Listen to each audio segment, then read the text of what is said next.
მაყურებელს. მოდი დავიწყოთ საქართველოსა და ევროკავშირის ურთიერთობების შეფასებით. დღეს იყო პარლამენტში ინტერპელაციაზე თქვენი გამოსთვის ერთ-ერთი მთავარი თემაც.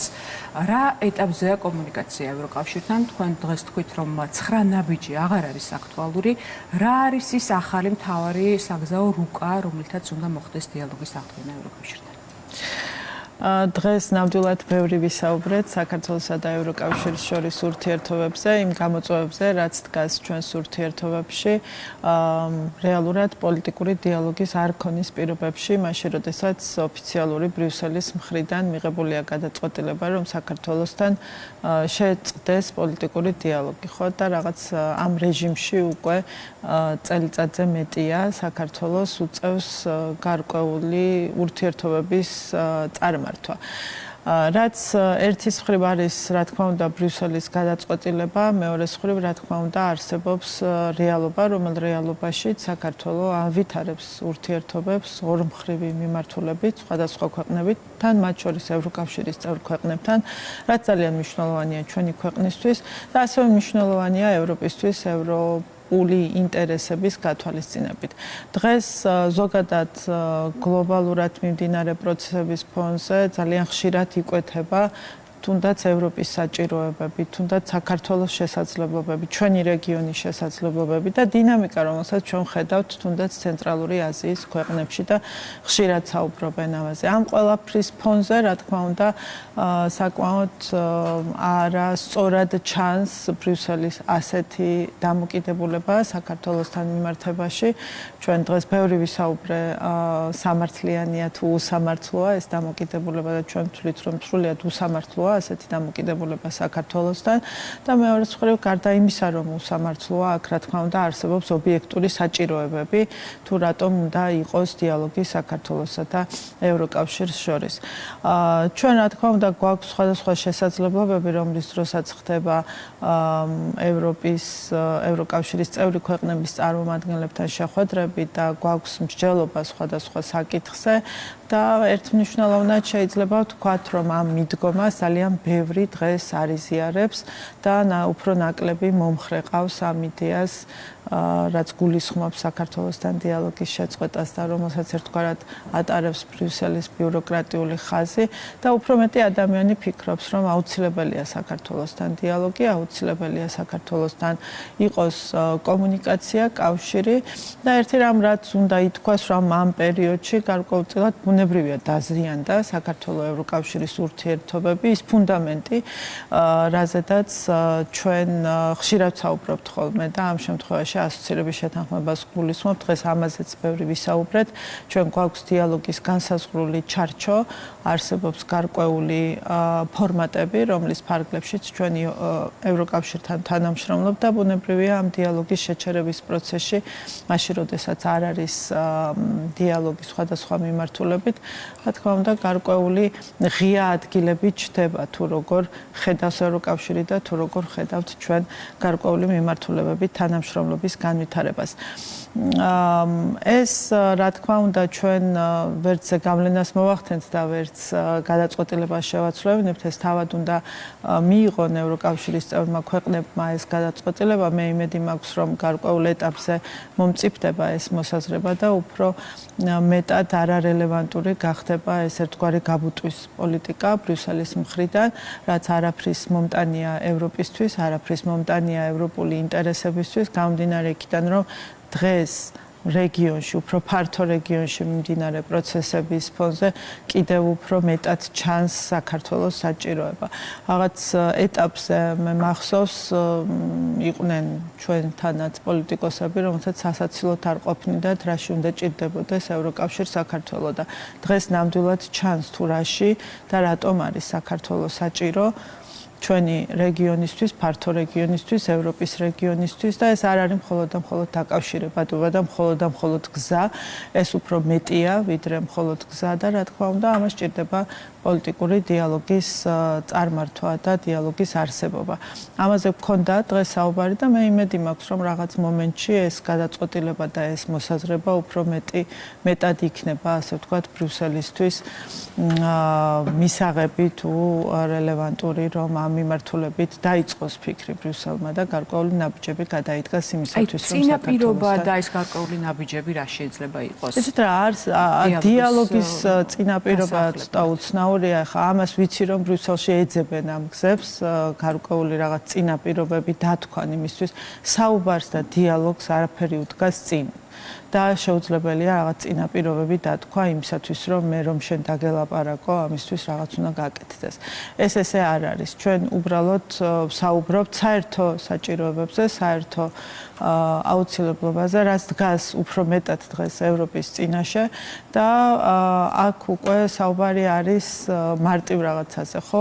უბრალოდ დაუბრუნდეთ იმ ჩარჩოს, რა ჩარჩოშიდაც ორ მხარეს შორის ურთიერთობები წარიმართებოდა წლების განმავლობაში, ყოველ შემთხვევაში 2014 წლიდან ჩვენ გვაქვს ასოცირების შეთანხმება, ასოცირების ჩარჩო და რა თქმა უნდა, ეს არის ის მინიმუმი, სადაც ევროკავშირმა უნდა დააბრუნოს ამ ურთიერთობებს ურთიერთობები იმისათვის, რომ ჩვენ უკვე შემდგომ ეტაპებზე და შემდგომ ნაბიჯებზე ვისაუბროთ.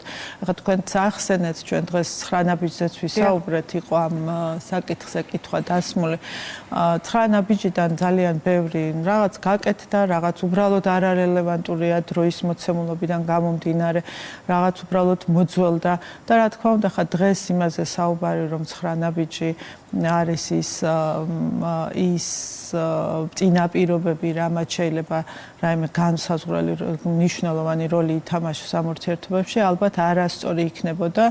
თუმცა რა თქმა უნდა, ჩვენი გეგმით, ჩვენი ასე ვთქვათ, კეთილსინდისიერებით ვაგრძელებთ იმ ნაბიჯების გადადგმას, რაც ჭირდება, რაც ერთგვარად არის ასოცირების შეთანხმების ნაწილიც და მეორეს მხრივ ჭირდება ჩვენი ქვეყნის განვითარებას და ჩვენი ხალხის, ჩვენი მოქალაქეების კეთილდღეობას. ახლა საბოლოო ჯამში ეს ყველაფერი უკავშირდება ევროპულ სტანდარტებს, ევროპული სტანდარტების დანერგვას და ყველაფერს რომ თავი დავანებოთ, ესეც ვიცით, რომ ევროპული სტანდარტები საკმაოდ მაღალი სტანდარტებია. ეს ის სტანდარტებია, რომელიც დღევანდელ მოცემულობაშიც არის ერთ-ერთი ყველაზე სასურველი სტანდარტი ცხოვრებისთვის, სხვადასხვა მიმართულებაში, ურთიერთობების განვითარებისთვის და რა თქმა უნდა, ეს არის ჩვენი ერთგვარი საგზაო რუკა, რასაც მივყვებით, როგორც ჩვენ ვანვითარებთ ჩვენს ქვეყანას და ვცდილობთ, რომ მაქსიმალურად ყველა მიმართულებით საქართველო იყოს უფრო განვითარებული, ვიდრე იყო რაღაც დროის წინ, რამდენიმე წლის უკან.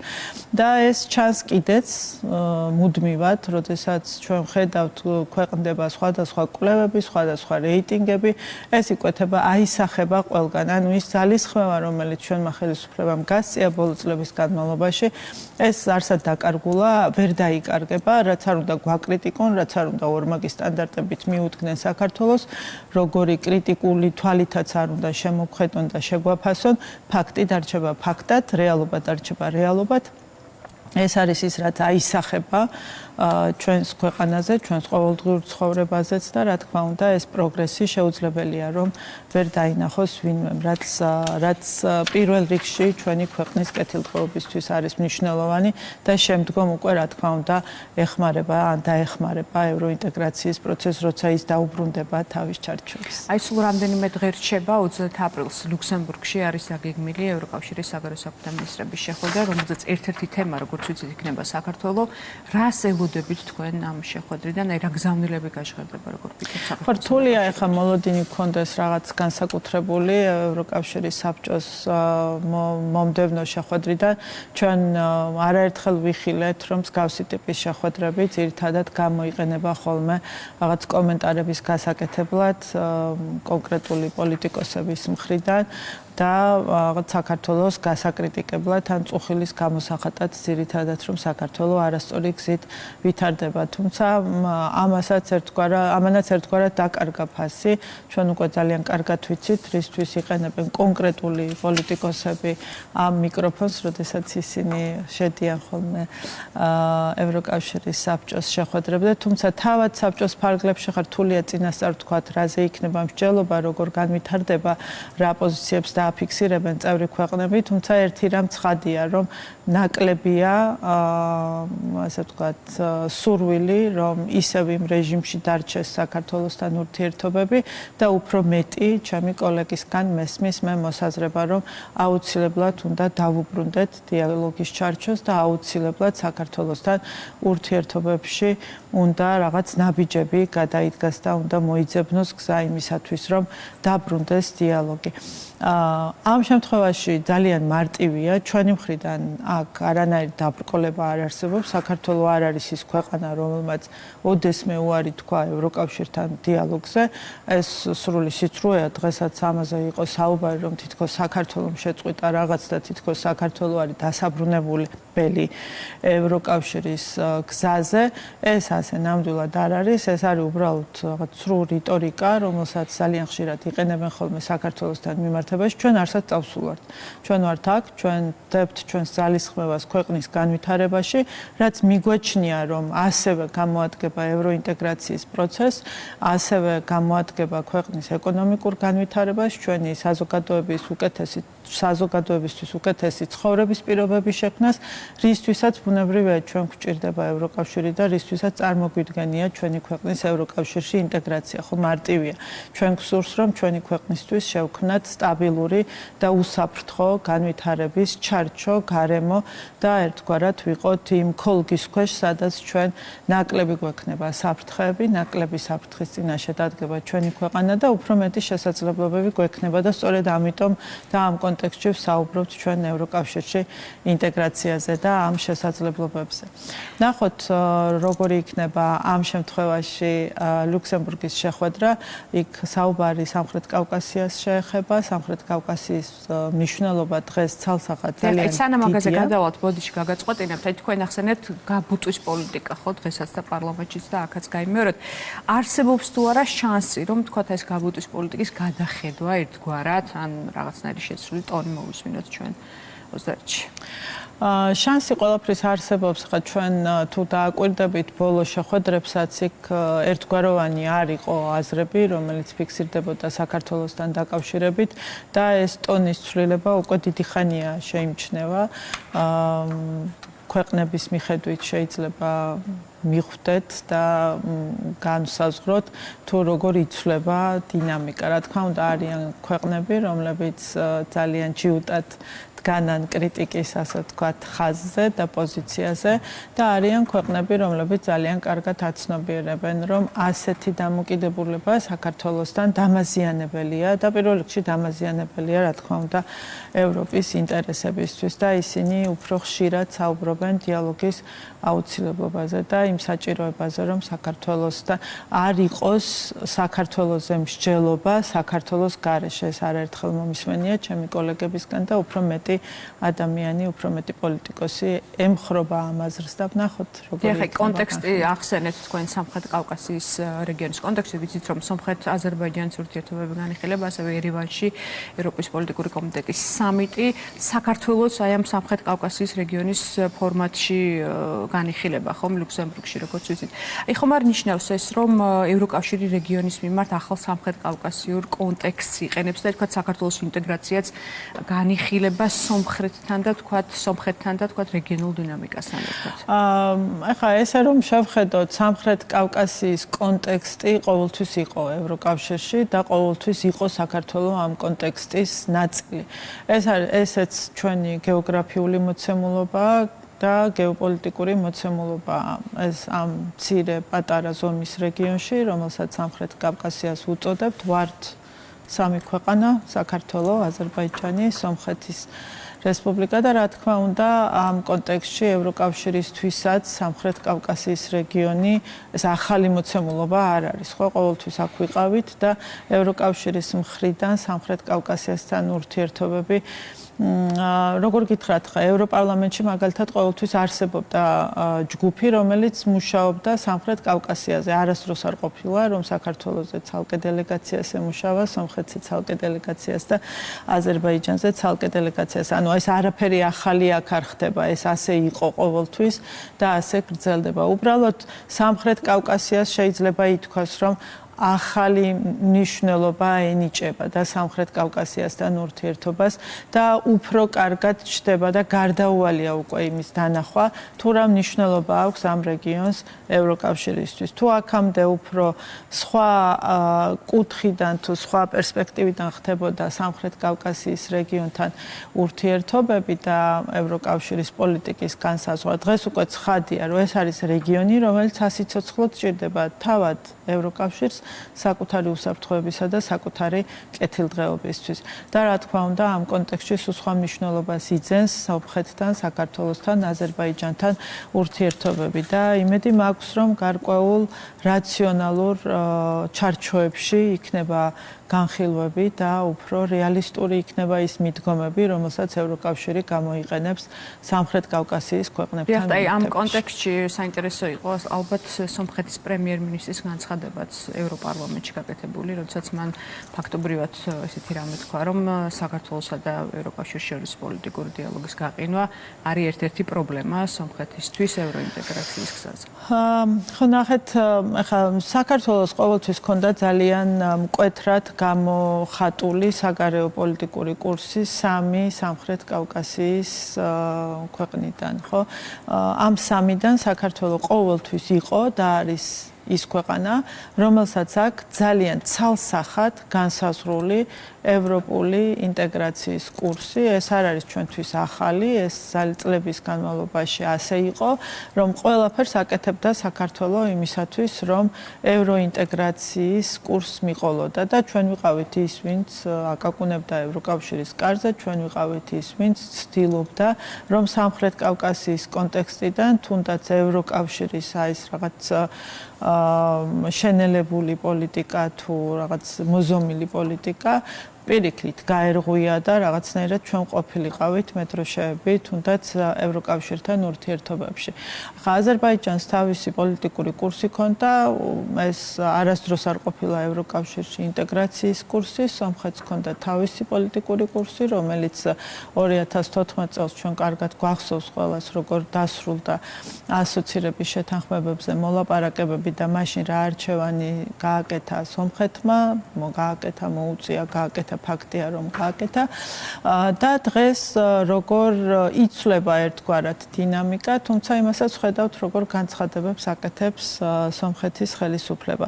ევროკავშირთან ურთიერთობებთან დაკავშირებით, რუსეთთან ურთიერთობებთან დაკავშირებით, ირანთან ურთიერთობებთან დაკავშირებით, ამას ჩვენ ახლა თავისი პრაგმატიზმი რა თქმა უნდა აქ არის, ჩვენ საკმაოდ რთული რეგიონის ქვეყნები ვართ და რა თქმა უნდა ვერავინ ვერ დაძრახავს ვერავისთან ურთიერთობებს იმ ურთიერთობებს, რომელიც ჭირდება კონკრეტულ ქვეყანას იმისათვის, რომ საკუთარი ქვეყნის უსაფრთხოება და კეთილდღეობა უზრუნველყოს. თუმცა ცალსახად იცვლება დამოკიდებულება ევროპასთან, სომხეთის მხრიდან და ესეც ახალი არაფერი არ არის, არაერთხელ მოგვისმენია ჩვენი სომეხი კოლეგებისგან, რომ ისინი ხაზს უსვამენ ყოველთვის საქართველოს ევროკავშირის ურთიერთობებს, როგორც ერთგვარ ნიშნულს იმისათვის, თუ როგორ შეიძლება განვითარდეს სომხეთის ურთიერთობები ევროკავშირთან მომავალში. და რა თქმა უნდა ეს არც გასაკვირი არ ყოფილა, როდესაც ჩვენ ეს მოვისმინეთ სომხეთის პრემიერ-მინისტრის მხრიდან ევროპარლამენტის ტრიბუნიდან, როდესაც მან სომხეთ ევროკავშირის ურთიერთობების კონტექსტში ახსენა საქართველოს და ხაზი გაუსვა საქართველოსთან ევროკავშირის ურთიერთობებს, როგორც ერთგვარ მაგალითს სომხეთისთვის. აქ ვკითხავთ უნგრეთთან ურთიერთობებზეც კვირა ჩატარებული საპარლამენტო არჩევნების შედეგები ცნობილია, ორბანის პარტიამ წააგო ეს არჩევნები.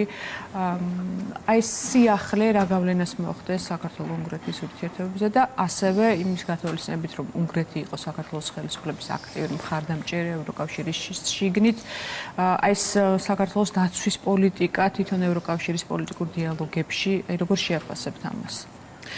ნამდვილად ბატონი ორბანი და მისი მთავრობა მთლიანად შეიძლება ითქვას, რომ ძალიან მტკიცე მხარდაჭერები იყვნენ საქართველოსთვის და ძალიან კარგი მეგობრები და ზოგადად საქართველოსა და უნგრეთს შორის არის ძალიან კარგი მტკიცე მეგობრული ურთიერთობა ჩამოყალიბებული, რომელსაც აქვს უკვე თავისი ინსტიტუციური ფორმა მიღებული. ჩვენ გვაქვს მთავრობებს შორის დიალოგი საკმაოდ ინტენსიური ფორმატები შემუშავებული და მე იმედი მაქვს, რომ ეს ასე გაგრძელდება ახალი ხელისუფლების პირობებში. Რა თქმა უნდა, ჩვენ ყოველთვის პატივს ვცემთ ხალხის არჩევანს, ეს დემოკრატიის წესია. ეს არჩევანი გააკეთა უნგრელმა ამომრჩეველმა და ყველა ვალდებულია, რომ პატივის წეს უნგრელი ხალხის არჩევანს. და მე იმედი მაქვს, რომ ის ურთიერთობები, რომელიც ჩამოყალიბდა ორ ქვეყანას შორის, კიდევ უფრო განვითარდება და არანაირად არ გვექნება უკუსვლა ამ ურთიერთობებში, ახალი ხელისუფლების პირობებში. ახლა რთულია ჩვენთვის განსაზღვროთ, თუ როგორი იქნება ახალი ხელისუფლება სხვადასხვა მიმართულებით, თუ რა პოლიტიკას გაატარებს, ვინაიდან მათ ამ პოლიტიკურ პარტიას არ აქვს ხელისუფლებაში ყოფნის ისტორია, რომ განსაზღვროთ და გავაკეთოთ რაღაც წინასწარი შეფასებები. თუმცა ერთი რამ უნდა ითქვას, რომ წინასაარჩევნო პერიოდშიც ვერ ვიტყვი, რომ მას მკვეთრად განსხვავებული პოზიციები ჰქონდა ორბანის პარტიისგან განსხვავებით ძალიან ბევრ მნიშვნელოვან საკითხთან მიმართებაში და შეიძლება ითქვას, რომ ძალიან მსგავსი იყო მათი პოზიციები უნგრეთისთვის მნიშვნელოვან თემებზე. ნახოთ, რა თქმა უნდა, ჩვენთვის მნიშვნელოვანია, რომ ის ურთიერთობები, რაც ორ ქვეყანას შორის არსებობს, შევინარჩუნოთ და კიდევ უფრო განვავითაროთ. ჩვენი მხრიდან, რა თქმა უნდა, ამ საკითხებზე ვიმუშავებთ და გავაგრძელებთ მუშაობას და იმედი გვაქვს, რომ იგივე დამოკიდებულებას ვნახავთ უნგრეთის ახალი ხელისუფლების. აქვე მინდა გითხოთ გერმანიასთან ურთიერთობაზე, მაინტერესებს მიიღეთ თუ არა უკვე ოფიციალური პასუხი ბერლინიდან, რომ რატომ არის მითითებული საგარეო საქმეთა სამინისტროს ოფიციალურ საიტზე პრეზიდენტად სალომე ზურაბიშვილი და საგარეო საქმეთა მინისტრად თქვენ წინამორბედი. ფაქტიურად შეიძლება ითქვას, რომ გერმანიამ რაღაც გერმანული სიზუსტის შესახებ გერმანიის საგარეო საქმეთა სამინისტრომ დაამსხვრია მითი ამ სიზუსტის შესახებ. კი, აგერ უკვე ფაქტიურად მეორე წელი მიდის ცვლილებების ასახვა არ ხდება გერმანიის საგარეო საქმეთა სამინისტროს საიტზე. ამას მიზეზი მოვისმინეთ თუ არა უკვე ამას მნიშვნელობა აღარ აქვს. ფაქტია, რომ ესეც კი ეს უბრალო მარტივი რაღაც კიცაც კი გამოიყენება რაღაც ინსტრუმენტად, ხო, სხვა ამის ინსტრუმენტალიზაციაც კი ხდება და ეს ძალიან გულდასაწყვეტია, იმიტომ რომ არაფერი ამაში არ არის. ჩვენ გვაქვს კომუნიკაცია გერმანულ მხარესთან, მე ძალიან ხშირად ვესაუბრები ჩემს გერმანელ კოლეგებს, მათ შორის საგარეო საქმეთა სამინისტროში, ეს კავშირები არსებობს, კომუნიკაცია არსებობს და რა თქმა უნდა დასანანია, როდესაც ვხედავთ ჩვენ, რომ გერმანიის საგარეო საქმეთა სამინისტრო ჯიუტად არ აკეთებს ამ პატარა ნაბიჯის გადადგმასაც კი იმისათვის, რომ უბრალოდ სწორი ინფორმაცია ასახოს საკუთარ ვებგვერდზე, მაშინ როდესაც საქართველოს მხარე ამას ითხოვს და მიუთითებს, რომ რაღაც არასწორად. ანუ გამორიცხავთ, რომ ეს არის ტექნიკური ხარვეზი ან შეცდომა და თვითონ ესეთი გულუბრყვილოები ჩვენ ვერ ვიქნებით, რომ 2 წელიწადია ტექნიკური ხარვეზი ვერ გაასწორა თელმა გერმანიის საგარეო საქმეთა სამინისტროს თანამშრომლებმა. რა თქმა უნდა, ამას ჩვენ ვერ მივიღებთ როგორც ტექნიკურ ხარვეზს და ტექნიკური ხარვეზის გასწორებას არ არის ეს ძალიან რთული ორი გვარის ჩასწორება. რთული ამოცანა არ არის. აქ რა თქმა უნდა, საუბარი არის ნებაზე, რომელიც უნდა გამოხატოს გერმანულმა მხარემ იმისათვის, რომ უბრალოდ სწორი ინფორმაცია განათავსოს საკუთარ ვებგვერდზე. კაპიტან მაკა, ევროკავშირთან ურთიერთობებში გაჩენილი კრიზისის ფონზე ჩვენ ხედავთ კომუნიკაციის გააქტიურებას შეერთებულ შტატებთან. ხომ ჩვენ ნახეთ არაერთი ვიზიტი, თქვენი კომუნიკაცია ჯეიდი ვენსთან, მარკო რუბიოსთან, თქვენი და პრეზიდენტის. ეს ხდება იმ ფონზე, როდესაც ახლო აღმოსავლეთში კონფლიქტი გლობალური უსაფრთხოების ახალ რეალობას ქმნის. რა ეტაპზეა გითხარით დღეს საქართველო-ამერიკის ურთიერთობები? ჩვენ რა თქმა უნდა ყოველდღიურ რეჟიმში ვმუშაობთ ამერიკულ მხარესთან. მათთვის ძალიან კარგად არის ცნობილი ჩვენი პოზიცია სტრატეგიული ურთიერთობების განახლებასთან დაკავშირებით. ჩვენ არაფერი დაგვიმალავს არც ჩვენი საზოგადოებისთვის, საჯაროდ გვაქვს განცხადებული ჩვენი პოზიციები, ასევე საჯაროდ გვაქვს განცხადებული, რომ ნამდვილად უსამართლო იყო ის გადაწყვეტილება, რომელიც მიღებული იქნა ბაიდენის ადმინისტრაციის მიერ იმ პირობებში, როდესაც საქართველოს ყოველთვის ამერიკის შეერთებული შტატებისთვის რეგიონში გამორჩეული სანდო პარტნიორი იყო, ყოველთვის ეს ასე გახლდათ და რა თქმა უნდა ამ ფონზე საქართველოსთან მიმართებაში მსგავსი დამოკიდებულება რა თქმა უნდა მხოლოდ და მხოლოდ უსამართლობად შეიძლება ჩავთვალოთ. თუმცა ახალი ადმინისტრაციის პირობებში, ტრამპის ადმინისტრაციის პირობებში მთელი რიგი მიდგომები შეცვლილია, დამოკიდებულებები შეცვლილია. ჩვენ მქონდა გვაქვს საკმაოდ ინტენსიური კომუნიკაცია სახელმწიფო დეპარტამენტთან, იმყოფებოდნენ ვაშინგტონიდან ვიზიტით საქართველოში არაერთი დელეგაცია, რომელთანაც ჩვენ მქონდა გარკვეული მოსაზრებების გაცვლა, შედგა ასევე სახელმწიფო მდივნის ზარი საქართველოს პრემიერ-მინისტრთან, ჩვენი პრეზიდენტის და ჩემი მცირეხნიანი კომუნიკაციაც და მოველით რომ გარკვეული ნაბიჯები იქნება გადადგმული იმისათვის რომ უფრო ინტენსიური გავხადოთ ჩვენი პოლიტიკური დიალოგი და უფრო მეტ თემაზე ვისაუბროთ ამერიკულ მხარესთან იმისათვის რომ ის ურთიერთობები რა ურთიერთობებიც არსებობდა საქართველოსა და ამერიკის შეერთებულ შტატებს შორის შეიძლება ითქვას ახალი ძალით და ახალი ენერგიით და ახალი შესაძლებლობებით გავაჯეროთ და უფრო მეტად განვავითაროთ. მე მოველი რომ ჩვენ მოველით რომ უახლოეს მომავალში განხორციელდება გარკვეული კომუნიკაცია, გვექნება ჩვენ შესაძლებლობა რომ ამერიკის შეერთებული შტატების დელეგაციასთან კიდევ ერთხელ უფრო დეტალურად განვიხილოთ ჩვენი ურთიერთობები და ჩვენი ურთიერთობების მომავალი თუ რას შეიძლება ველოდოთ ამ ურთიერთობებში. რა ტიპის კომუნიკაცია იგეგმება? ეს იქნება შეხვედრები, ვიზიტები, მაღალი რანგის თუ აი როგორ იგეგმება გარკვეული სამუშაო დონის შეხვედრები, ვიზიტები და მოველით რომ ეს უახლოეს მომავალში განხორციელდება იმისათვის რომ უფრო დეტალურად გქონდეს შესაძლებლობა განვიხილოთ ყველა ის საკითხი, რაც მნიშვნელოვანია ორ ქვეყანას შორის ურთიერთობებში. რა კონკრეტულ შესაძლებლობებს ხედავთ თქვენ, რომ აი საქართველოს თავისი უნიკალური მდებარეობა აქციოს ერთგვარ პოლიტიკურ და უსაფრთხოების აქტივად? ჩვენი გეოგრაფია, ჩვენი გეოპოლიტიკური მდებარეობა, რომელიც ერთის მხრივ ძალიან ბევრ საფრთხესთან არის დაკავშირებული და გვაქვს უამრავი გამოწვევა უსაფრთხოების. მიუხედავად ამისა, ჩვენ დღეს ამ მოცემულობას ვუყურებთ როგორც შესაძლებლობას და ყველაფერს ვაკეთებთ იმისათვის, რომ სწორედ ეს გეოგრაფია ვაქციოთ შესაძლებლობებად ჩვენი ქვეყნისთვის და ჩვენმა ქვეყანამ ბევრი სიკეთე ნახოს სწორედ იმ რთულ გეოპოლიტიკურ ვითარებაში, რა გეოპოლიტიკურ ვითარებაშიც ვართ უფრო ფართო რეგიონში. ჩვენ ვხედავთ თუ როგორ აქტუალური ხდება ცენტრალური აზიის ქვეყნებთან ურთიერთობები, თუ რა ტემპით ხდება მათი განვითარებაც და ურთიერთობების განვითარება სხვადასხვა პარტნიორებთან, თუ რამდენად მნიშვნელოვანია ასევე მათთვის დაკავშირებადობა და ამ თემის კონტექსტში საქართველოსთან ურთიერთობები.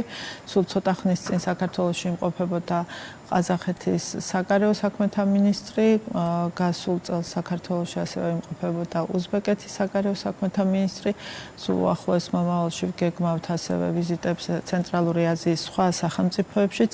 ეს არის ის რეგიონი, რომელიც ერთგვარად განვითარების ახალ ეტაპზე გადადის და ძალიან მნიშვნელოვანია მათთვის და მათთან ურთიერთობები და რა თქმა უნდა ჩვენთვის ერთ-ერთი პრიორიტეტული მიმართულებაა სწორედ ცენტრალური აზიის ქვეყნებთან მჭიდრო თანამშრომლობის განვითარება იმისათვის რომ ჩვენი როგორც შუადერეფნის მნიშვნელოვანი რგოლის ფუნქცია სათანადოდ იყოს განხორციელებული. რა თქმა უნდა პირველ რიგში მნიშვნელოვანია ჩვენი ურთიერთობები უშუალო მეზობლებთან, ამ შემთხვევაში საუბარია თურქეთთან, სომხეთთან, აზერბაიჯანთან ურთიერთობებზე.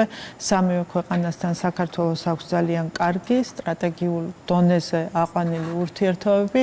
ამის შემდგომ კი უკვე იწყება უფრო ფართო რეგიონი და უფრო ფართო რეგიონი აღმოსავლეთით ეს არის ცენტრალური აზია და ცენტრალური აზიის ქვეყნები. შესაბამისად ძალიან მნიშვნელოვანია. საქართველოს ცოტა ხნის წინ სტუმრობდა აზერბაიჯანის პრეზიდენტიც და რა თქმა უნდა, ორივე ქვეყნისთვის პირველ რიგში მნიშვნელოვანია ერთმანეთთან მჭიდრო თანამშრომლობა, საქართველოსთვის აზერბაიჯანთან ურთიერთობები აზიასთან დაკავშირებადობის კონტექსტში და აზერბაიჯანისთვის საქართველოსთან ურთიერთობები ევროპასთან დაკავშირებადობის კონტექსტში. ჩვენ ორივე ქვეყანას ძალიან კარგად გვესმის ერთმანეთის მნიშვნელობა ერთმანეთისთვის, რაც რა თქმა უნდა კიდევ უფრო აძლიერებს იმ მეგობრობას და თანამშრომლობას, რაც ჩვენ შორის არსებობს და ორივეს ერთად ეს დამოკიდებულება კიდევ უფრო აძლიერებს და აფართოებს იმ შესაძლებლობებს, რაც დგას ჩვენი რეგიონის წინაშე. და უახლოეს მომავალში კიდევ უფრო უნდა განვითარდეს, ვინაიდან ეს საჭიროება არსებობს და როდესაც საჭიროება არსებობს, ახლა უკვე ჩვენზე და ჩვენს უნარზეა, რა თქმა უნდა, დამოკიდებული, რომ ეს საჭიროებები უკვე რეალობად ვაქციოთ. თქვენ ახსენეთ ალიევის ვიზიტი და ამ საზოგადოებამ იცის, რომ ერთ-ერთი მთავარი თემა იყო თანამშრომლობა, ხო, რეგიონული თანამშრომლობა, ასევე დაკავშირებადობის საკითხზე გარკვეული პროექტები. რომ გითხრათ უფრო დეტალურად, რა ტიპის შეთანხმებები თუ ინიციატივების განხილვა მოხდა და რა იგეგმება თუ არა ერთობლივი პროექტები, რაც თქვათ კიდევ უფრო განავითარებს და გამოკვეთს აი ამ როლს რეგიონში. ერთი რომ საქართველოს და აზერბაიჯანს აქვს დამოუკიდებელ საქართველოს და დამოუკიდებელ აზერბაიჯანს ამ შემთხვევაში ვიტყოდი უკვე 10 წლეულობის თანამშრომლობის ძალიან კარგი ისტორია და ეს თანამშრომლობის ისტორია არ არის ცარიელი ფურცელი. ეს თანამშრომლობის ისტორია მოიცავს კონკრეტულ პროექტებს, რომელიც ჩვენ ერთმანეთთან მჭიდრო თანამშრომლობით განვახორციელებთ, რაც უკავშირდება გაზის, ნავთობის, ტრანსპორტირებას, სარკინიგზო კავშირების განვითარებას, საგზაო ინფრასტრუქტურის განვითარებას, ფიზიკურად დაკავშირებადობის კონკრეტული მაგალითების შექმნას. ეს ურთიერთობა არის ძალიან მჭიდრო, აზერბაიჯანი საქართველოსთვის ძალიან მნიშვნელოვანი სავაჭრო პარტნიორია და ეს ურთიერთობა კიდევ უფრო ვითარდება და ვითარდება, რა თქმა უნდა, ერთია პოლიტიკური დიალოგი ქვეყნებს შორის. ჩვენ თვის ბოლოს ასევე გეკმავთ ეკონომიკური კომისიის ჩატარებას, მასპინძლობას უკვე საქართველოში და რომლის ფარგლებშიც ჩვენ უკვე კონკრეტული მიმართულებებით, კონკრეტულ შედეგებზეც ვისაუბრებთ და მომავალზეც ვისაუბრებთ, თუ როგორ უნდა განავითაროთ ჩვენი ურთიერთობები და რა თქმა უნდა ეს ძალიან კარგ საფუძველს ქმნის, უკვე არსებობს ეს საფუძველი იმისათვის, რომ მომავალში კიდევ უფრო მეტი კარგი მაგალითი შევქმნათ ერთმანეთთან თანამშრომლობის. იცით, რომ ძალიან ინტენსიურად მიმდინარეობს მუშაობა და საუბარი და მუშაობა შავი ზღვის კაბელის დაკავშირებადობაზე. ამ კონტექსტშიც, რა თქმა უნდა, საუბარი არის საქართველოზე და არა მხოლოდ საქართველოზე, მერე უკვე უფრო ფართო რეგიონზე და იმ შესაძლებლობებზე, რაც შავი ზღვით დაკავშირებადობას მოაქვს საქართველოსთვის და შემდგომ უკვე მთელი რეგიონისთვის და რა თქმა უნდა ამ კონტექსტშიც ძალიან ბევრი თემა არის, რაზედაც ჩვენ ორ ქვეყანასთან შორის საკმაოდ მჭიდროა საქართველოსა და აზერბაიჯანს შორის ამ მიმართულებითაც თანამშრომლობა. იცით, რომ აზერბაიჯანი საკმაოდ მსხვილი ინვესტიციების განმახორციელებელი ქვეყანაა საქართველოში და ამ თანამშრომლობას კიდევ უფრო ვანვითარებთ იმისათვის, რომ უფრო მეტი ერთობლივი პროექტი იყოს, უფრო მეტი ერთობლივი ძალისხმევა იყოს გაწეული იმისათვის, რომ ორივე ქვეყნის ინტერესები იყოს უკეთ წარმოჩენილი, როგორც რეგიონულ კონტექსტში, ისე გლობალურ კონტექსტში. დღევანდელი განვითარებების ფონზე ნამდვილად შეგვიძლია ვთქვათ, რომ ამ თანამშრომლობის მნიშვნელობა სცილდება რეგიონულს და უფრო ფართო მნიშვნელობა აქვს დღეს გლობალურად მიმდინარე პროცესების ფონზე. მე მინდა შევეხოთ სანქციების თემასაც. დღეს თქვით, რომ საქართველოს აქვს კომუნიკაცია გარკვეულ ქვეყნებთან, გარკვეულ ქვეყნების უწყებებთან, რომ ეს უსამართლო სანქციები, რომელიც დაწესდა, იქნას გადახედილი და ეს უსამართლო ნაბიჯები იქნას გამოსწორებული, რომ გითხრათ, რომელი სანქციები არის უსამართლო და კონკრეტულად რა სამართლებრივი და ფაქტობრივი საფუძველი აქვს ამის. ხო, აქ საუბარი იყო ძირითადად პერსონალურ სანქციებზე, რომლებიც ზოგიერთმა ქვეყანამ დააწესა საქართველოს მოქალაქეებთან მიმართებაში, რაც რა თქმა უნდა ჩვენი როგორც საგარეო საქმეთა სამინისტროს ვალია რა თქმა უნდა ვიმუშაოთ იმასთან დაკავშირებით, რომ ეს უსამართლობა აღმოიფხვრას. ეს ბუნებრივია ასე მარტივად არ ხდება და არ მოხდება, გარკვეული პოლიტიკური კონტექსტის შეცვლასაც გულისხმობს, თუმცა არის გარკვეული შესაძლებლობები კონკრეტული ქვეყნების მაგალითზე და ვნახოთ იმედი მაქვს, რომ გარკვეული ნაბიჯები იქნება გადადგმული იმისათვის, რომ ეს უსამართლო მიდგომები შეიცვალოს საქართველოსთან და ამ შემთხვევაში საქართველოს მოქალაქეებთან მიმართებაში. ესაც ერთგვარი ინსტრუმენტი გახლდათ და გახლავს, რომელიც გამოყენებული იქნა საქართველოს ზეწოლისთვის და ამ შემთხვევაში უბრალოდ მოხდა გარკვეული მოქალაქეების საქართველოს ძირითადად ხელისუფლების წარმომადგენლების მიმართ ასეთი რეჟიმების ამოქმედება. ხშირ შემთხვევაში ეს რაღაც დარჩა გაურკვეველ თემად, რაღაც გაჟღერ და პოლიტიკური განცხადებები გაკეთა, თუმცა პრაქტიკულად ჩვენ ხშირ შემთხვევაში ვერც ვიხილეთ კონკრეტული დოკუმენტები ამასთან დაკავშირებით, თუმცა ამას არ აქვს მნიშვნელობა, როდესაც ინსტრუმენტალიზაცია ხდება პოლიტიკის და ამ შემთხვევაში სანქციების დაწესების პოლიტიკის, ჩვენთვის კი მიუღებელია, თუმცა ეს არის საკითხები, რომელზეც უნდა გავაგრძელოთ მუშაობა და მაგრამ რატომ ვერ მოხერხდა ამის თავიდან არიდება პრევენციული დიპლომატიით? ხო, აქ დიპლომატიას არანაირი სივრცე არ ქონდა, როდესაც ჩვენ ვხედავთ, რომ ღიად ხდებოდა საქართველოზე ნებისმიერი მეთოდით ზეწოლის განხორციელება.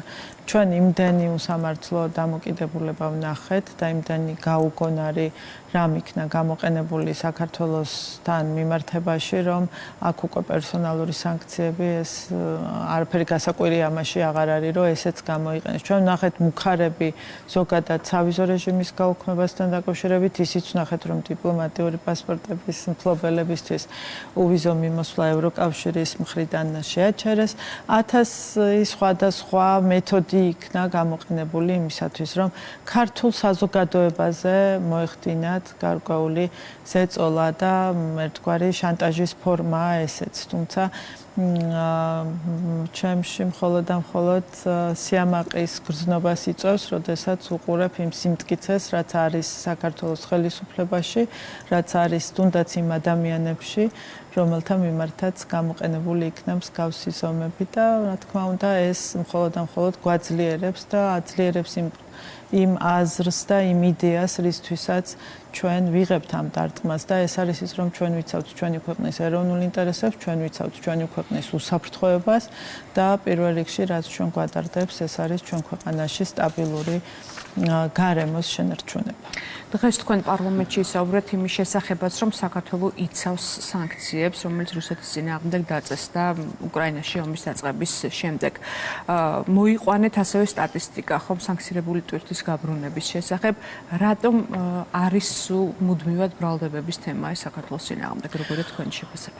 ხო, კარგი კითხვა, რატომ მაინც და მაინც საქართველო და რატომ არის საქართველო მუდმივად დღის წესრიგში, მაშინ როდესაც საქართველო არის ის ქვეყანა, რომელიც ისეთი პოლიტიკას ატარებს, რომ არც ერთი ფაქტი არ არსებობს სანქციების გვერდისავლის საქართველოს ტერიტორიაზე. ხო, არ არის ასეთი რამ და არავის არ აქვს ასეთი მაგალითი, ასეთი რომ ყოფილიყო დამერწმუნეთ, ისეთი ხმაური ატყდებოდა, რომ ყველა გავიგებდით ხო ამას. როცა არ არის არაფერი, არც ერთი ფაქტი არ უჭირავთ ხელში და მაინც მუდმივად ხდება ამ თემით სპეკულირება და ამ თემით манипулირება ჩვენ საზოგადოებაზე.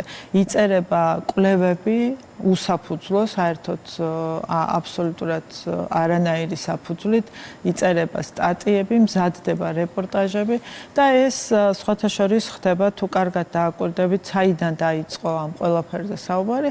ამ ყველაფერზე საუბარი დაიწყო უკრაინაში ომის დაწყების დღიდან შეიძლება ითქვას. იმ დღიდან, მაშინ როდესაც თავად ევროკავშირს არ ქონდა ჯერ არანაირი სანქცია დაწესებული რუსეთის მიმართ. ხო, ეს იყო ძალიან საწყისი ეტაპი, მაშინ როდესაც საქართველოსთან მიმართებაში ეს თემა გააქტიურეს, სანქციების თემა და გახსოვთ ალბათ რა ამბავი მოყვა, როდესაც ჩვენ განვაცხადეთ, რომ ჩვენ ვერ დავაწესებთ და არ დავაწესებთ სანქციებს რუსეთის მიმართ, ვინაიდან ეს ვერანაირ გავლენას ვერ მოახდენს რუსეთზე და ამას შესაძლოა დამღუპველი შედეგები ჰქონდეს ჩვენ საკუთარ ქვეყანაზე, ხო? მაგრამ ამავდროულად ჩვენ გვაქვს პოლიტიკა, რომელიც უზრუნველყოფს იმას, რომ ჩვენი ქვეყანა არ იქნება გამოყენებული თქვენს მიერ დაწესებული სანქციების გვერდის ასავლელად. ჩვენ ეს თქვით და ყველაფერი გავაკეთეთ იმისათვის, რომ ეს ასე ყოფილიყო და ასეც არის. ინტენსიურად მიმდინარეობს კომუნიკაციაც მათ შორის ევროპულ მხარესთან, რომ მუდმივად ვიყოთ ინფორმირებული თუ რა სანქციების დაწესება ხდება და შემდგომ ჩვენი მხრიდან თუ რა ნაბიჯები იდგმება იმისათვის, რომ მათი შესრულებისთვის შევქმნათ შესაბამისი პირობები. ამ პირობებშიც მიუხედავად იმისა, რომ ვამბობთ, რომ პოლიტიკური დიალოგი შეწყვეტილი აქვს ევროკავშირს, მიუხედავად იმისა, რომ ევროკავშირს ერთგვარი ბრიუსელს აქვს ერთგვარი გაბუტვის პოლიტიკა საქართველოსთან მიმართებაში, მიუხედავად ამ ყველაფრისა, საქართველო კეთილსინდისიერად როგორც სანდო პარტნიორი აკეთებს იმას, რაც უნდა გააკეთოს იმისათვის, რომ ევროკავშირის სანქციები ეფექტიანად იყოს შესრულებული და ჩვენი ქვეყანა არ იყოს გამოყენებული მათ გვერდის ასავლელად. თუმცა კიდევ ერთხელ ხედავთ, რომ ჩვენთანაც ქვეყნის შიგნით ძალიან ხშირად ოპოზიციური პოლიტიკური ძალები იყენებენ ხოლმე ამ საკითხს გარკვეული манипуляციებისთვის. ხომ ეს უმახსენდება ერთი პარლამენტის ერთ-ერთი სხდომა, სადაც ერთ-ერთმა დეპუტატმა ჩვენი ოპოზიციიდან გამოსვლის დროს, რაღაც 5 წუთიანი გამოსვლის დროს, რაღაც 30 ჯერ ახსენა, მე მგონი საქართველოს როგორც შავი ხვრელი იმისათვის, რომ ზიანი მიეყენებინათ ჩვენი ქვეყნის რეპუტაციისთვის.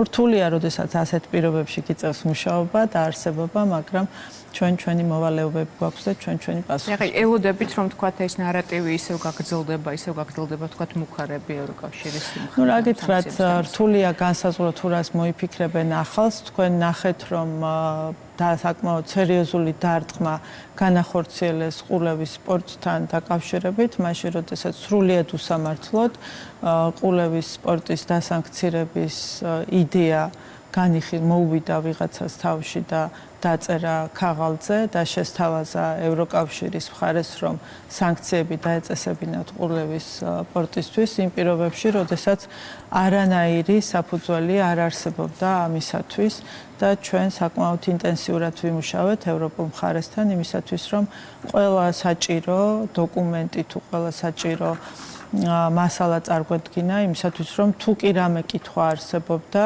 თუ კი რამე კითხვის ნიშანი არსებობდა, მზად ვიყავით ჩვენ პასუხები გაგვეცა და რა თქმა უნდა ამ შრომამ თავის შედეგი გამოიღო და ყულევის სპორტის დასანქცირების საკითხი დღის წესრიგში აღარ დგას. თუმცა რა თქმა უნდა ეს პრობლემა თუ შესაძლოა შეიცვალოს. თუმცა როდესაც ასე უსამართლოდ, ასე უსაფუძვლოდ ხდება გარკვეული საკითხის აქტუალიზაცია, ახლა ძალიან რთულია გათვალო ხვალ რა იდეები შეიძლება მოუვიდეთ თავში და რაზე შეიძლება მოგვიწვიოს მუშაობა. თუმცა ერთი რაც გვაძლიერებს ამ პირობებში, რა თქმა უნდა, არის ის სიმართლე, რომელიც არის ჩვენს მხარეს და ის კეთილსინდისიერება, რომელიც არის ჩვენს მხარეს ამ კონკრეტულ შემთხვევაში ნამდვილად საქართველოს აქვს საკმაოდ ძლიერი პოზიციები იმასთან დაკავშირებით, რომ უნაკლოდ ასრულებს ამ პოლიტიკას. მაშინ, როდესაც თავად ევროკავშირის წევრ ქვეყნებში არის გამოწვევები, თავად ევროკავშირის წევრ ქვეყნებში ძალიან ხშირად საუბრობენ იმაზე, რომ ხდება სანქციების რეჟიმებზე გვერდის ავლა და თავად ევროკავშირს მოუწია მე-19 თუ არ ვცდები პაკეტის მიღება იმისათვის, რომ სწორედ ეს ხვრელები რაღაცნაირად დაეხურათ და სანქციების გვერდის ავლის შესაძლებლობები მოეკლათ იმისათვის, რომ ეს ასე არ ყოფილიყო. თუმცა, რას ვიზამთრებ? ზირად ვართ გასაგებია თავდასხმების ობიექტი. სხვა კითხვებზეც გადავიდე, თქვენი კრიტიკოსები, თქვენი ოპონენტები ამბობენ, რომ ჯერ შეჩერდა ევროკავშირში ინტეგრაცია და შემდეგ უკვე გაძლიერდა ნეიტრალიტეტის თემა. მე მაინტერესებს თქვენი შეფასება, არსებობს თუ არა კავშირი ამ ორ მოვლენას შორის? ხო, დღესაც იყო ერთგვარად ამ თემაზე საუბარი. ახლა საქართველოს კურსი ცნობილია, ძალიან კარგად იცის ყველამ თუ რა უნდა და რა სურს საქართველოს. ეს არის განსაზღვრული ამ დროს ჩვენი კონსტიტუციის და შესაბამისად ამაზე საუბარი არა რელევანტურია ამ შემთხვევაში, ხო? ახლა თუ ვინმეს ყველას აქვს მსჯელობის უფლება ნებისმიერ საკითხზე, თუ საზოგადოების რაღაც ნაწილი ამ საკითხზე მსჯელობს, ვერავინ ვერ დაუშლის მათ მსჯელობას, მაგრამ საქართველოს კურსი არის განსაზღვრული, საქართველოს საგარეო პოლიტიკური პრიორიტეტები ყველას ძალიან კარგად არის ცნობილი და ამ შემთხვევაში უბრალოდ გამორიცხულია ამ მოცემულობაში ამ თემაზე სერიოზული საუბარი და სერიოზული განხილვა ამ დონეზე. ხა ეს ძალიან მარტივი საკითხია. თუმცა ამ თემაზე კითხვები მაინც ისმის, აი კიდევ ერთხელ რომ მოვუსმინოთ თქვენი განმარტება, რითი დასტურდება, რომ საქართველოს ხელისუფლების სტრატეგიული არჩევანი არის კვლავ ევროატლანტიკური ინტეგრაცია. მე არ ვიცი სხვა რა შეიძლება არგუმენტი იყოს იმისათვის, რომ საქართველოს ეს სტრატეგიული მიმართულება არ აქვს. ხო, საქართველოს აქვს კურსი გაცხადებული, აქვს კურსი გაცხადებული და ეს საქართველოს კონსტიტუციით არის გამყარებული. საქართველოს მოქალაქეთა უდიდეს ნაწილს აქვს ჩამოყალიბებული პოზიცია ამ საკითხთან დაკავშირებით, საკმაოდ დიდი საზოგადოებრივი მხარდაჭერით სარგებლობს საქართველოს ევროპულ და ევროატლანტიკურ სტრუქტურებში ინტეგრაციის საკითხი და მეორე მხრივ საქართველოს ხელისუფლება ყველაფერს აკეთებს იმისათვის, რომ ჩვენი ქვეყანა იყოს ისეთი განვითარებული და ისეთი კონკურენტუნარიანი, რომელიც შეძლებს ევროპულ განვითარებულ სახელმწიფოებთან გვერდით დგომას და ევროპულ სტრუქტურებში მათთან თანაარსებობას. ეს არის მთელი ჩვენი მუშაობის, მთელი ჩვენი ასე ვთქვათ, შრომის მიზანი, რომ ჩვენი ქვეყანა იყოს ისეთი განვითარებული, ჩვენს ქვეყანას ჰქონდეს ისეთი ზურგი და ისეთი შესაძლებლობები, რაც მისცემს შესაძლებლობას, რომ ევროპულ ქვეყნებთან ერთად, ევროკავშირის წევრ ქვეყნებთან ერთად კონკურენტულ გარემოში შეძლოს თანაარსებობა. ამას სჭირდება ძალიან სტაბილური განვითარება, ამას სჭირდება სწორედ იმ ნაბიჯების გადადგმა, რასაც დღეს დგამს საქართველოს ხელისუფლება, თუნდაც ეკონომიკური პოლიტიკას შეხედეთ ქვეყნის ეკონომიკური განვითარების ტემპს, ეს ყველაფერი რას მოხმარდება? ეს ყველაფერი ხმარდება საქართველოს განვითარებას სხვადასხვა მიმართულებებით. ეს ხომ არ არის მხოლოდ და მხოლოდ ციფრები, რომ საქართველოს ეკონომიკა გაიზარდა ამდენით და გვიხარია. არა, ეს ყველაფერი შემდგომ უკვე აისახება ქვეყნის განვითარებაში სხვადასხვა მიმართულებით, ნებისმიერი მიმართულებით, ჩვენი საზოგადოების სოციალური პირობების გაუმჯობესებაში. ამას რა თქმა უნდა დრო ჭირდება, ამას რა თქმა უნდა ჭირდება თანმიმდევრული რეფორმების გატარება, რასაც აკეთებს საქართველოს ხელისუფლება და ეს ყველაფერი საბოლოო ჯამში ქმნის ისეთი ტიპის სახელმწიფოს, რომელი ტიპის სახელმწიფოც შეძლებს სწორედ განვითარებული მაღალ განვითარებული ქვეყნების გვერდით თანაარსებობას იმ კავშირში, რომელ კავშირშიც დღეს საქართველოს მოქალაქეების უმრავლესობას უნდა და ასე არის, ასე ვთქვათ, გათვლილი და გაწერილი საქართველოს კონსტიტუციითაც. ამ შემთხვევაში საუბარი მაქვს ევროკავშირზე. ეს რა თქმა უნდა არის პროცესი, ამ პროცესში ძალიან ბევრია სამუშაო და ძალიან ბევრია გასაკეთებელი იმისათვის, რომ საქართველოს კიდევ უფრო მეტი ნაბიჯი გადადგას წინ მეტი განვითარებისთვის და ეს არის ის, რასაც დღეს აკეთებს საქართველოს ხელისუფლება. ასევე მინდა კითხოთ რუსეთთან დაკავშირებით, ეს თქვენი ოპონენტები გაკრიტიკებენ იმის გამო, რომ საქართველოს არ აქვს საკმარისად მკაცრი პოლიტიკა რუსეთთან მიმართებაში და ის რომ უპასუხოდ რჩება, თქვათ, რუსეთის მცდელობები, რომ გააძლიეროს საკუთარი პოლიტიკური და ეკონომიკური გავლენები საქართველოს ოკუპირებულ ტერიტორიებზე. მაინტერესებს, არსებობს თუ არა თუნდაც მცირე ტექნიკური საკომუნიკაციო პირდაპირი არხები რუსეთთან? ერთი რომ ეს კრიტიკა, რომელიც ჟღერდება ხოლმე, თუ შეიძლება ამას კრიტიკა დავარქვათ, სრულიად მიუღებელია და სრულიად არასწორია და არარელევანტურია საქართველოს ხელისუფლების მისამართით. ერთი რომ საქართველოს ხელისუფლება იყენებს ყველა შესაძლებლობას, ყველა მექანიზმს, რაც კი საერთაშორისო სამართლის ნორმებით თუ ინსტიტუტებით არის მონიჭებული ჩვენთვის, იმისათვის რომ საქართველოს საკითხი იყოს საერთაშორისო დღის წესრიგში და ჩვენი ასე ვთქვათ თემა მუდმივად იყოს იქ, სადაც საუბარი არის რუსეთ-საქართველოს ურთიერთობებზე. ახლა რუსეთ-საქართველოს ურთიერთობებით манипуლირება, არ ვიცი რა გითხრათ, მხოლოდ მტერს თუ მისცემს ხელს ამ შემთხვევაში, ხო? ჩვენ გვაქვს გაცხადებული პოლიტიკა, საქართველოს სურს კონფლიქტის დარეგულირება და ერთადერთი გზა, რომელსაც ჩვენ განვიხილავთ, ეს არის მშვიდობიანი გზა. ამისათვის არსებობს ერთადერთი ფორმატი დღესდღეობით, ეს არის ჟენევის საერთაშორისო მოლაპარაკებების ფორმატი, რომელ ფორმატშიც ხდება საუბარი იმ თემებთან დაკავშირებით, რაც უკავშირდება რუსეთის მიერ საქართველოს ორი რეგიონის ოკუპაციას.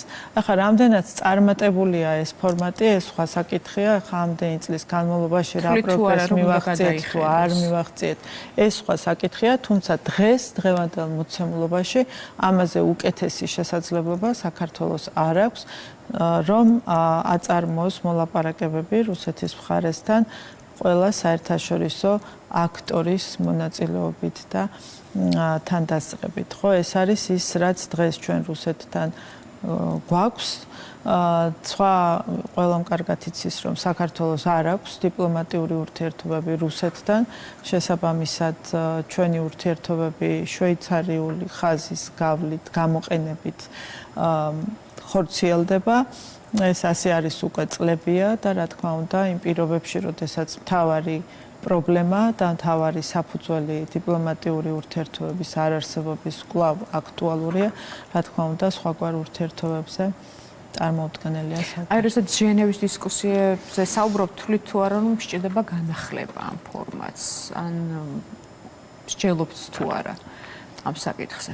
ამ საკითხზე საუბარი არსად არ მიმდინარეობს, ეს არის ის ფორმატი, იცით რა, თუ პროგრესის მიღწევის სურვილი იქნება და ამის პოლიტიკური ნება იქნება რუსული მხრიდან, ეს თავისუფლად შეიძლება გაკეთდეს ჟენევის ფორმატში, შესაბამისად არანაირი საჭიროება არ არსებობს კითხვის ნიშნები დავსვათ ფორმატთან დაკავშირებით, აქ მთავარი არის პოლიტიკური ნება და სურვილი რუსეთის მხრიდან, როგორი იქნება კონფლიქტის დარეგულირებასთან დაკავშირებით და ამ საკითხის გადაჭრასთან დაკავშირებით. შესაბამისად, აქ ახალი ფორმატის ძიება სულაც არ მგონია სწორი და არ საჭირო, მაშინ როდესაც ვიდრე რუსული მხრიდან არ იქნება გარკვეული რაღაც სინათლე ამ ურთიერთობების დარეგულირებასთან დაკავშირებით.